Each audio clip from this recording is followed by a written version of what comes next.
السلام علیکم ورحمۃ اللہ۔ پیارے بھائی، سوال آپ کا، جو امام نماز تراویح پڑھاتا ہے ایسے امام کو تراویح پر اجرت دینا کیسا ہے؟ نماز تراویح کے پڑھانے پر اجرت دینے یا اجرت لینے کے حوالے سے علماء کا یہ کہنا ہے کہ نماز تراویح ایک نماز ہے اور نماز ایک عبادت ہے، اور عبادت کے اوپر اجرت لینا، مزدوری لینا یہ درست نہیں ہے۔ پیارے نبی جناب حضرت محمد الرسول اللہ صلی اللہ علیہ وسلم نے بخاری مسلم میں فرمایا،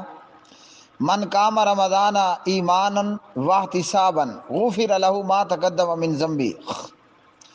جس شخص نے بھی قیام رمضان کیا، یعنی نماز تراویح پڑھی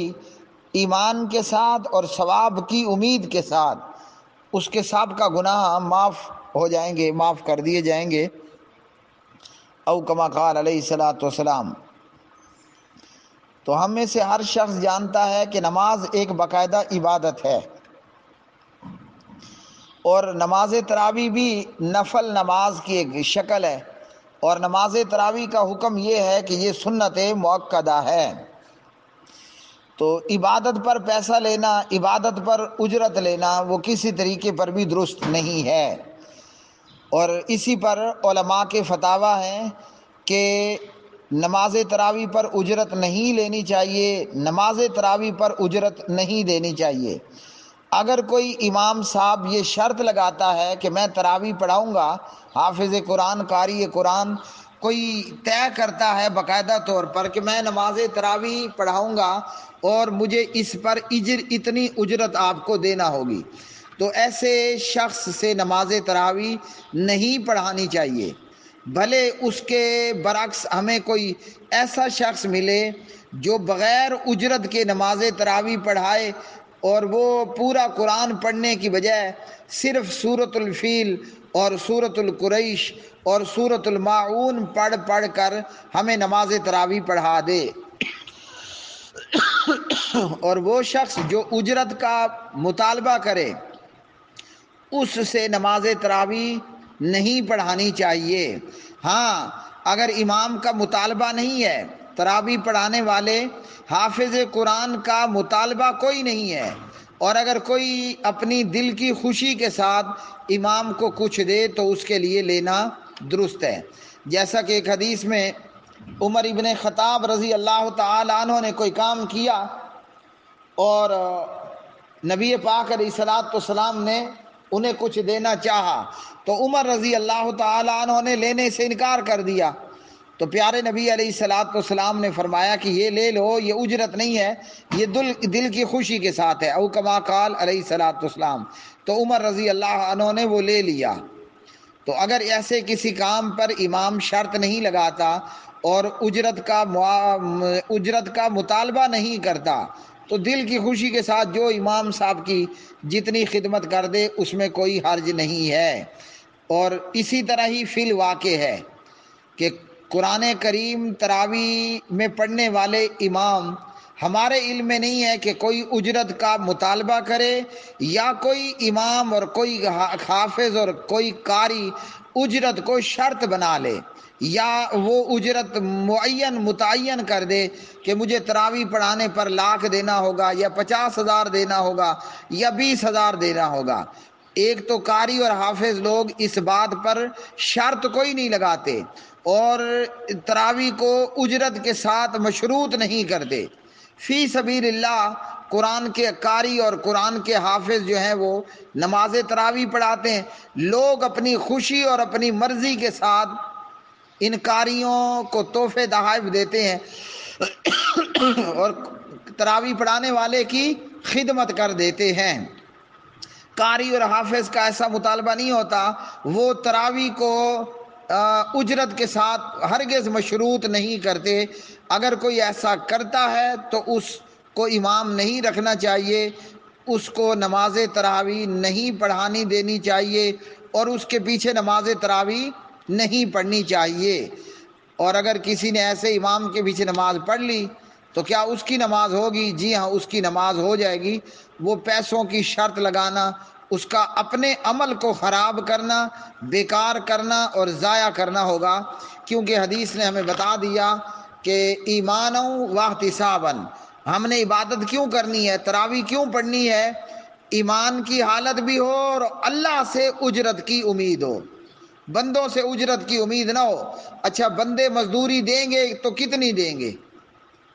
بندے اگر اجرت اور مزدوری دے دیں گے تو کتنی دیں گے؟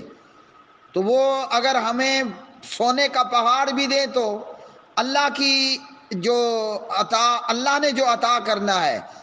ہاں جی، اللہ کی دین کے مقابلے میں اس کی کوئی حیثیت نہیں۔ صحیح حدیث ہے، اور حافظ قرآن قاری قرآن سے کہا جائے گا پڑھتا جا جنت کے درجات چڑھتا جا۔ تو اجرت کو مشروط ہرگز نہیں کرنا چاہیے۔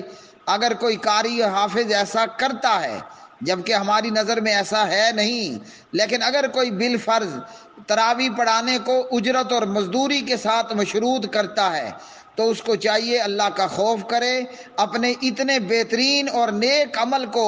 اجرت کے ساتھ مشروط کر کے ضائع نہ کرے، اس لیے کہ الف پر 10 لام پر 10 اور پورے الف لام میم پر اللہ نے 30 نیکیاں دینی ہیں۔ یہ تو وہ ہے نا کہ من جاء بالحسنۃ فلہ عشر امثالھا، ایک نیکی پر اللہ نے ہمیں 10 نیکیاں دینی ہیں،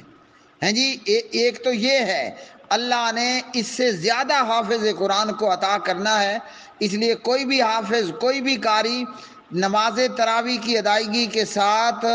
اجرت اور مزدوری کو مشروط نہ کرے۔ اب لوگ اپنی مرضی سے حافظ قرآن کو جب کچھ دیں تو دیکھنے والے خواہ اسے اپنے سینے میں پیڑ اور اپنے دل کا درد اور سینے کا درد بھی نہ بننے دیں۔ اگر ایک بندہ اپنی مرضی سے امام مسجد کی اور تراویح پڑھانے والے کی جیب میں وزن ڈال دیتا ہے یا اس کے پیٹ میں وزن ڈال دیتا ہے، یعنی کھلا دیتا ہے، پلا دیتا ہے، اور کچھ اس کی جیب میں ہرے ہرے کھڑکتے نوٹ ڈال دیتا ہے اپنی مرضی سے، امام کا مطالبہ نہیں ہے، تو دیکھنے والوں کو چاہیے کہ وہ اس پر اسے اپنے لیے تکلیف کا بھی جو ہے وہ تکلیف کا معاملہ نہ بنائیں، بلکہ اس کو برداشت کریں۔ اگر آپ نہیں دے رہے تو آپ پر اللہ رسول کی طرف سے کوئی قید نہیں ہے، جو دے رہا ہے وہ اپنی مرضی سے۔ اور تراویح پڑھانے والے قاری قرآن اور حافظ قرآن کے لیے نبی کریم صلی اللہ علیہ وسلم کا فرمان، حدیث کے راوی امام عمر بن خطاب ہیں رضی اللہ تعالی عنہ۔ عمر کہتے ہیں سمعت رسول اللہ صلی اللہ علیہ وسلم، میں نے پیارے نبی صلی اللہ علیہ وسلم کو سنا، آپ حضور صلی اللہ علیہ وسلم نے فرمایا انما الاعمال بالنیات وانما لکل امرئ ما نوی، اعمال کا دار و مدار نیتوں پر ہے، تو ہر شخص کے لیے وہی جو اس نے نیت کی۔ اب حافظ قرآن اور قاری قرآن اگر تراویح پڑھاتے ہوئے اس کی نیت یہ ہے کہ میری غرض و غایت پیسہ ہے اور دولت ہے اور تحفے تحائف لینا، حافظ قرآن اور قاری قرآن جو تراویح پڑھا رہا ہے اگر اس کا ارادہ اور اس کے دل میں نیت یہ ہے اور اس کا مقصود یہ ہے اور اس کا مطمع نظر یہ ہے کہ میں اس سے پیسے لوں گا اور مجھے پیسے حاصل ہوں گے، تو پھر اس کو صرف پیسے ہی ملیں گے، اس کو تراویح پڑھانے، قرآن پاک پڑھانے کا ثواب کوئی نہیں ملنے والا، کیوں کہ اس کی نیت اللہ تعالیٰ سے ثواب کی امید نہیں، بلکہ اس کی نیت میں یہ ہے کہ میں تراویح پڑھا رہا ہوں اور تراویح کے اختتام پر مجھے بہت سارے پیسے ملنے والے ہیں۔ اگر اس ارادے اور نیت کے ساتھ تراویح پڑھائی، اسے قرآن پڑھانے، قرآن پاک سنانے کا ثواب کوئی نہیں ملے گا۔ اور اگر قاری اور حافظ کی نیت اور ارادہ یہ ہو کہ میں قرآن پڑھ رہا ہوں، قرآن پڑھا رہا ہوں، قرآن پاک سنا رہا ہوں، مجھے میرے رب سے الف پر 10 لام پر 10 اور میم پر 10 نیکیاں لینی ہیں، تو اللہ کے ہاں اس کے لیے اجر ہے، اور اگر اسے کچھ لوگ کچھ دے دیں تو وہ لینا اس کے لیے کوئی برا نہیں ہوگا، جبکہ اس کی نیت اور اس کی مراد پیسہ لینا اور روپے پیسہ حاصل کرنا مقصد نہیں تھا۔